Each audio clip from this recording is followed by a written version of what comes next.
আছেন? আশা করছি সবাই ভালো আছেন। আজকে আমরা আলোচনা করব এনআইসিউতে বাচ্চা রাখার ক্ষেত্রে কোন কোন বাচ্চাদের এনআইসিউ রেফার করে থাকে এবং কখন বাচ্চাদের এনআইসিউতে অ্যাডমিট করা লাগে। আজকে আমরা তৃতীয় পর্ব নিয়ে আলোচনা করব। আজকের পর্বে আমরা জানব যদি বাচ্চার ওয়েটও ঠিক থাকে, বাচ্চার শরীরে কোনো ঠান্ডাও না থাকে বা জ্বর না থাকে বা কোনো ইনফেকশন না থাকে, তারপরও কেন এনআইসিউতে বাচ্চাদের রাখতে হবে সেই বিষয় নিয়ে।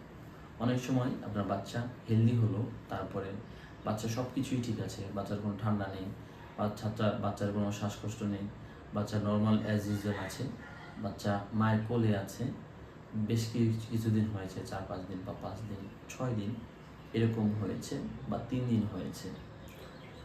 তো বাচ্চারা জন্ম হওয়ার পরে কিছুদিন পরে শুরু হয় বাচ্চাদের জন্ডিসের মাত্রাটা বৃদ্ধি পাওয়া। অনেক সময় জন্ডিসের মাত্রাটা বৃদ্ধি পায়। জন্ডিসের স্বাভাবিক মাত্রা শিশুদের ক্ষেত্রে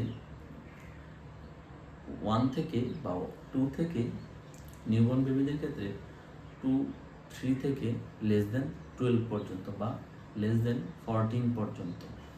যদি বাচ্চাদের বিলিরুবিন অর্থাৎ সিরাম বিলিরুবিন বা জন্ডিস যেটাকে আমরা বাংলায় বলি, বিলিরুবিন যদি >50 >16 হয়ে যায়, সেই ক্ষেত্রে বাচ্চাদের অনেক সময় এনআইসিউর প্রয়োজন হয়।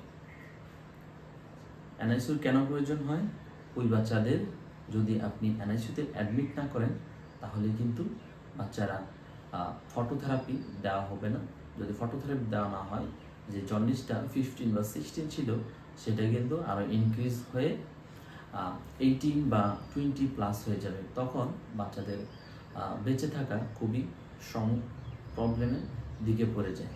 তো সেই ক্ষেত্রে যখন বাচ্চাদের জন্ডিসের আকার অনেকাংশেই বৃদ্ধি পায়, সেই সময়ও আমাদের অনেক সময় ডক্টররা এনআইসিউতে রেফার করে থাকে।